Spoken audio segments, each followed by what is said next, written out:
আসসালামু আলাইকুম ষষ্ঠ শ্রেণীর শিক্ষার্থীবৃন্দ, তোমরা সবাই কেমন আছো? আশা করি তোমরা সবাই ভালো আছো। পূর্বের ক্লাসে ন্যায় আজকে আমি তোমাদের গণিত বইয়ের 2.2 অনুশীলনীটির গাণিতিক সমস্যা নিয়ে আলোচনা করব। শিক্ষার্থীবৃন্দ, গত ক্লাসে আমি তোমাদের 2.2 অনুশীলনীর গাণিতিক সমস্যা 7 পর্যন্ত সমাধান করেছিলাম। আজকে আমি তার বাকি গাণিতিক সমস্যাগুলো নিয়ে আলোচনা করব ষষ্ঠ শ্রেণীর শিক্ষার্থীবৃন্দ। তাহলে চলো আমরা দেখি তোমাদের 2.2 অনুশীলনটি কী ছিল।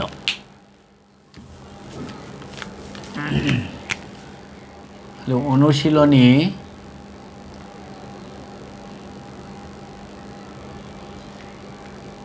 2.2।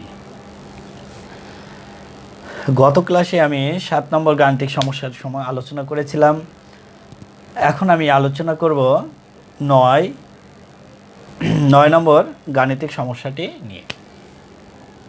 শিক্ষার্থীবৃন্দ, তাহলে লক্ষ্য করো 9 নম্বর গাণিতিক সমস্যাটি কী ছিল। বলা হয়েছে শোয়েবের স্কুলের মাসিক বেতন 200 টাকা, তার মাতাকে প্রতিদিনের টিফিন বাবদ 20 টাকা দেন। তার টিফিনের বাবদ খরচ মাসিক বেতনের কত টাকা? তাহলে এটাকে আমরা দেখো, সে 200 টাকার মধ্যে টিফিন বাবদ খরচ করে কত? 20 টাকা। তাহলে আমরা শতকরা বের করতে বলেছে মাসিক বেতনে, তার মানে 100 টাকায় তোমাকে বের করতে হবে। তাহলে শিক্ষার্থীবৃন্দ দেখো, আমরা সহজে কিভাবে করতে পারি। নাম্বার 9,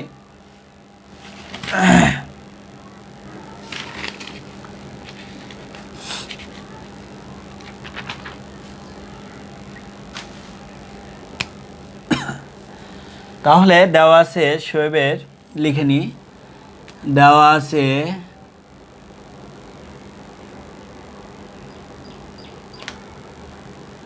শোয়েবের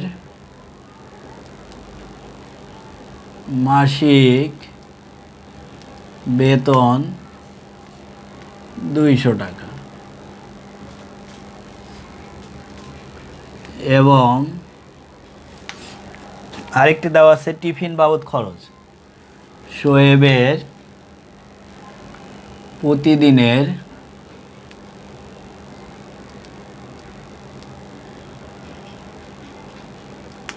টিফিন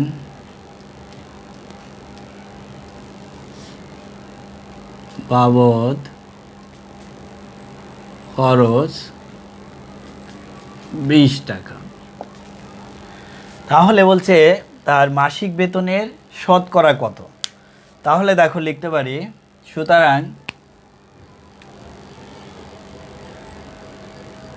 সুতরাং 20 টাকা 200 টাকার, এইভাবে করা যায়, ঐকিক নিয়মেও আমরা করতে পারি। তাহলে 20/200 সমান 20 × 20, এখানে হচ্ছে 20 × 10 = 200, তাহলে 1/10, 1/10। এখন এটাকে যদি শতকরা, সুতরাং শতকরা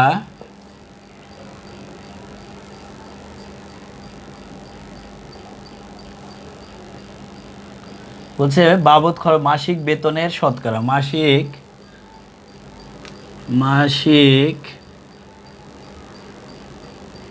বেতনের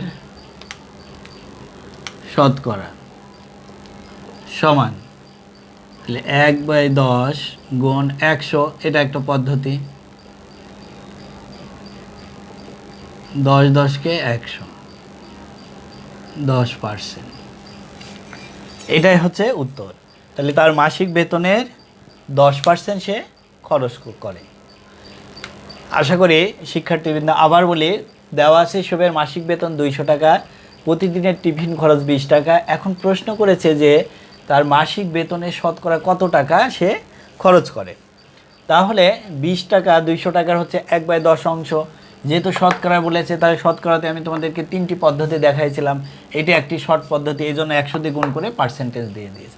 পার্সেন্টেজ মানে কি 100, তাহলে নিচে 100 100 কেটে যায়, 1/10 থাকে।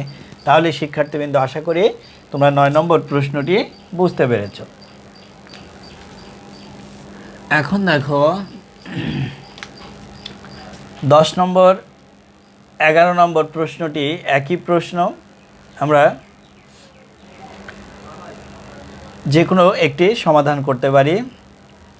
দেখো 10 নম্বর প্রশ্নটি যদি করি, একটি স্কুলে শিক্ষার্থীর সংখ্যা 800 জন, বছরের শুরুতে 5% শিক্ষার্থী নতুন ভর্তি করা হলে বর্তমানে ওই স্কুলের শিক্ষার্থীর সংখ্যা কত? তাহলে লক্ষ্য করো, 100 জন শিক্ষার্থী যদি 5% মানে কি, বছরে 100 জনের মধ্যে 5% শিক্ষার্থী নতুন ভর্তি হয়েছে। কতজন? 5% শিক্ষার্থী ভর্তি হয়েছে। তাহলে 800 জন শিক্ষার্থীর মধ্যে কত নতুন শিক্ষার্থী ভর্তি হলো, এটা আমরা বের করে ফেলতে পারি। তাহলে বর্তমানে ওই স্কুলের শিক্ষার্থী যেটা বের হবে, তাহলে ওর সাথে 800 সাথে যোগ করে দিলে হবে, এই একটা পদ্ধতি। তাহলে লিখতে পারি নাম্বার 10, 100 জন শিক্ষার্থীর মধ্যে নতুন ভর্তি হয় 5 জন। একজন শিক্ষার্থীর মধ্যে নতুন ভর্তি শিক্ষার্থী 5/100। এখানে শিক্ষার্থী কথাটা লিখলে একটু ভালো হতো। 800 জন শিক্ষার্থীর মধ্যে তাহলে নতুন কতজন শিক্ষার্থী, সেটা আমরা বের করে ফেলব। তাহলে 5 গুণ 800 ভাগ 100, এটা কেটে দাও, তাহলে হচ্ছে 8। এই 800 জনের মধ্যে 40 জন আছে নতুন শিক্ষার্থী। এখন ওই স্কুলের শিক্ষার্থীর সংখ্যা কত? তাহলে সুতরাং মোট শিক্ষার্থীর সংখ্যা সমান, তাহলে 800 যোগ 40, 840 জন। এটাই হচ্ছে উত্তর শিক্ষার্থীবৃন্দ। তাহলে ওই স্কুলে মোট শিক্ষার্থীর সংখ্যা হয়ে গেল এখন 840। কীভাবে? মোট শিক্ষার্থী ছিল 800 জন, নতুন ভর্তি হয়েছে 40 জন, তাহলে মোট শিক্ষার্থী হলো 840 জন। একইভাবে 11 নম্বর প্রশ্নটি তোমরা সমাধান করবে। 12 নম্বর প্রশ্নটি আমি তোমাদেরকে এখন দেখাবো। দেখো, জাহেদ 10% কমিশনে একটি বই ক্রয় করে দোকানিকে 180 টাকা দিল। বইটির প্রকৃত মূল্য করো। 10% কমিশন মানে কি? 100 টাকার ভিতর সে 10 টাকা কমিশন পেয়েছে। তাহলে 10% কমিশনে বইটির প্রকৃত মূল্য কত হবে? নাম্বার হচ্ছে 12। লিখতে পারি 10% কমিশনে বইটির ক্রয় মূল্য 100 বিয়োগ 10 বা 90 টাকা। তাহলে দেখো, বইটির ক্রয় মূল্য যদি 90 টাকা হয়, তাহলে প্রকৃত মূল্য হচ্ছে 100 টাকা। বইটির ক্রয় মূল্য 90 টাকা হলে প্রকৃত মূল্য 100 টাকা। সুতরাং বইটির ক্রয় মূল্য 1 টাকা হলে প্রকৃত মূল্য 100 ভাগ 90। সুতরাং বইটির ক্রয় মূল্য দেওয়া আছে, দোকানিকে 180 টাকা দিয়েছিল, তাহলে 180 টাকা হলে প্রকৃত মূল্য 100 গুণ 180 ভাগ 90। 200 টাকা। তাহলে উত্তর আমরা পেয়ে গেছি, বইটির প্রকৃত মূল্য 200 টাকা। শিক্ষার্থীবৃন্দ, তাহলে খুবই সহজ। তাহলে তোমরা একটা বই কিনতে গেলেও তোমরা কিন্তু নিজেরাই বের করতে পারবে কমিশন মূল্য কত ছিল। তাহলে শিক্ষার্থীবৃন্দ, আমরা দেখো 2.2 অনুশীলনীটির যে গাণিতিক সমস্যাগুলো ছিল এগুলো আমরা সমাধান করলাম। আশা করি তোমরা বুঝতে পেরেছো। এখন এরই আলোকে একটি সৃজনশীল প্রশ্ন দেওয়া আছে 13 নম্বর, এটা নিয়ে আমরা আলোচনা করি।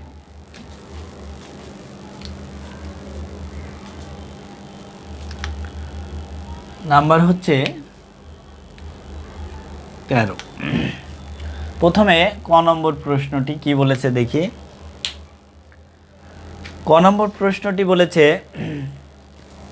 একটি সংখ্যার 14 সমস্ত 2/7% সমান 10 হলে সংখ্যাটি নির্ণয় কর। একটি সংখ্যা, সেই সংখ্যাটি কিন্তু আমরা জানি না, এটা ধরে নিই। মনে করি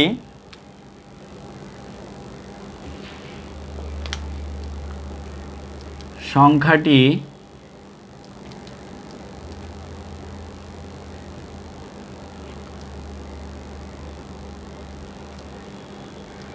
ক সমানিধি, সংখ্যাটি সমান ক। এখন দেখো প্রশ্ন মতে একটি সংখ্যার এত পার্সেন্ট মানে কয়ের, তাহলে কয়ের 14 সমস্ত 2/7% সমান 10। এখন কয়ের মান বের করতে পারলেই আমাদের কি হবে, সংখ্যাটি পেয়ে যাব। তাহলে এর মানে কি, গুণ। তাহলে ক গুণ এই মিশ্রটাকে কি করে দেব, সমস্তটাকে ভেঙে দাও। 4 7 28 আর 2 30 0, 7 কে 7 আর 3 10, তাহলে 100/7। এখন দেখো এই পার্সেন্টেজ তুলে দিলেও কিন্তু আমরা নিচে একটা 100 হবে, তাহলে গুণ দিয়ে 100 লিখলাম, সমান সমান 10।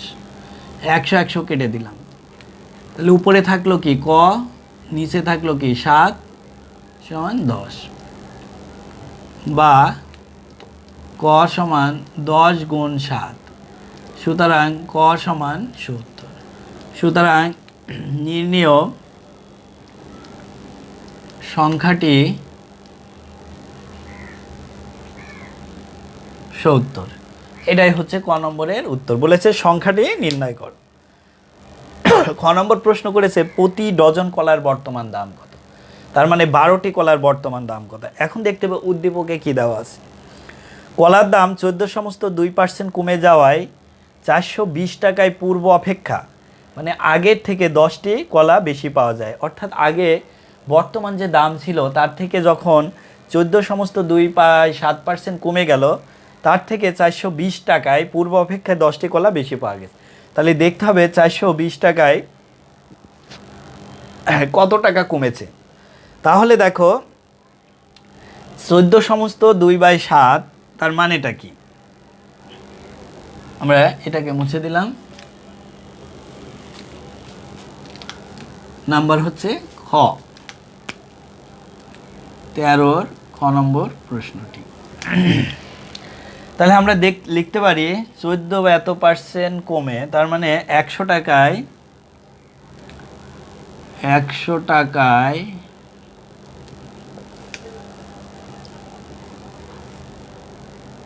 কলার দাম 100 টাকায় কমে, কলার কথাটা আমি লিখলাম না জায়গার স্বল্পতার কারণে, 14 সমস্ত 2/7, বা এটাকে ভাঙলে হয়েছিল 100/7 টাকা। তাহলে কি লিখলাম, 100 টাকায় কমে হচ্ছে এত টাকা। এখন দেখতে হবে 420 টাকায় কত টাকা কমে। 420 টাকায় কমে, তাহলে 100/7 গুণ 100, সুতরাং 420 টাকায় কত টাকায় কম পেয়েছি, তাহলে 100 গুণ 420, 7 গুণ 100, 100 100 কেটে দিলাম, 6 7 42, 60 টাকা। তাহলে এই যে 60 টাকা 420 টাকায় কমলো, তাহলে বলে হচ্ছে 10টি কলা বেশি পাওয়া গেছে। তাহলে এই যে 60 টাকা, তাহলে এটা কয়টি কলার দাম, পূর্বের থেকে 10টি, তাহলে 10টি কলার দাম হচ্ছে 60 টাকা। লিখে আবার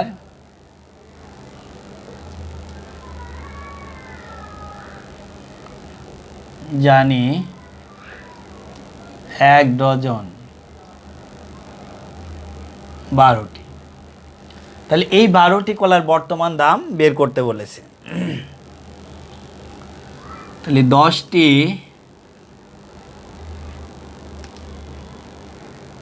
কলার বর্তমান দাম 60 টাকা। সুতরাং একটি কলার বর্তমান দাম 60 ভাগ 10 টাকা। সুতরাং 12টি কলার বর্তমান দাম 60 গুণ 12 ভাগ 10, 6 10 60, 6 12 72। তাহলে আমরা উত্তর পেয়ে গেছি 72 টাকা। তাহলে 72 টাকাটা কি পেলাম বলো তো? 12টি কলার দাম। প্রশ্ন করেছিল প্রতি ডজন কলার দাম, অর্থাৎ প্রতি ডজন কলার দাম হচ্ছে 72 টাকা। তাহলে উত্তর আমরা খর পেয়ে গেছি। ঠিক একইভাবে গ নম্বর প্রশ্নটি একটু পড়ে দেখি। প্রতি ডজন কলা কত দামে বিক্রয় করলে এত % লাভ হয়? অর্থাৎ এই ক্ষয়ের এটা সাহায্য লাগবে। আমরা প্রতি ডজন কলার আমার বর্তমান দামটা অর্থাৎ ক্রয় মূল্যটা আমাকে বের করে নিতে হবে। আর এত % লাভে বিক্রয় মূল্য লাভ বললে আমরা কি করে যোগ করি। তাহলে আমরা দেখি গ নম্বর প্রশ্নটি সমাধান করি। লক্ষ্য করো, নাম্বার হচ্ছে গ। লিখতে পারি খ হতে পায় প্রতি ডজন কলার দাম 72 টাকা। এবার এটা আমরা মুছে দিই। এখন 33 সমস্ত 1/3% লাভে বিক্রয় মূল্যটা আমরা বের করে নিব। 33 সমস্ত 1/3% বা 3 3 9, 1 10 0, 3 3 9 10, তার মানে এটাও 100/3।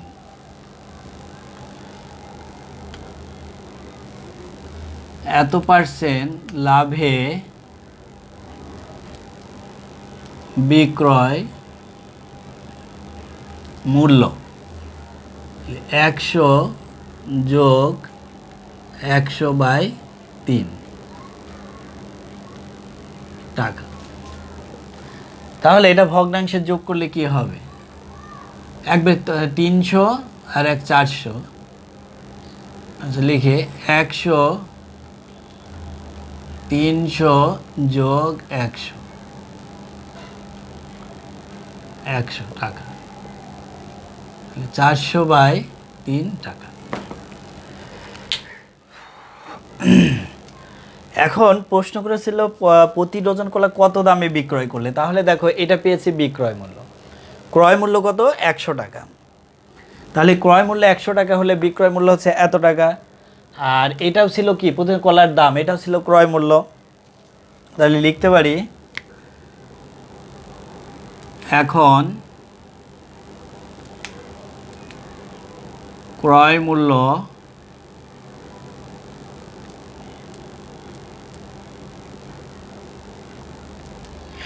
টাকা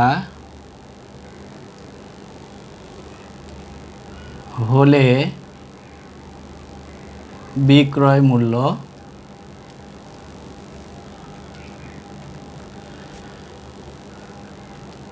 400/3 টাকা। একটু ছোট হয়ে গেল লেখাটা। সুতরাং ক্রয় মূল্য 1 টাকা হলে বিক্রয় মূল্য 400/3 গুণ 100 টাকা। সুতরাং প্রতি ডজন, তার মানে 72 টাকা ক্রয় মূল্য, 72 টাকা হলে বিক্রয় মূল্য।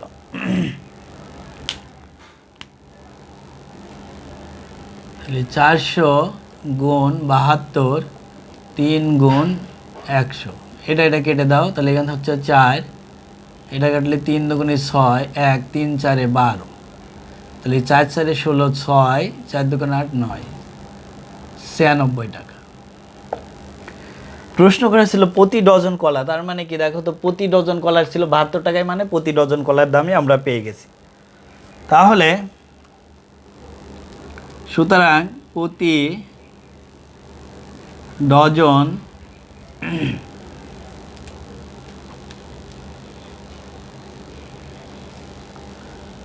কলা 96 টাকায়, প্রতি ডজন কলা 96 টাকা দামে বিক্রি করলে 33 সমস্ত 1/3% বলছে না, কত বিক্রয় করলে কত পার্সেন্ট লাভ হতো, তাহলে এত পার্সেন্ট লাভ হতো। উত্তর 96 টাকা। তাহলে শিক্ষার্থীবৃন্দ, আশা করি তোমরা বুঝতে পেরেছো যে আমাদের উত্তরটি কি হলো, 96 টাকা। 13 নম্বর প্রশ্নটি তাহলে উত্তর এখানে হয়ে গেল। তাহলে ষষ্ঠ শ্রেণীর শিক্ষার্থীবৃন্দ, আমরা কিন্তু 2.2 অনুশীলনটি শেষ করলাম। পরবর্তী ক্লাসে আমরা আরেকটি অনুশীলন নিয়ে আলোচনা করব। সেই পর্যন্ত তোমরা ভালো থাকবে, সুস্থ থাকবে। খোদা হাফেজ।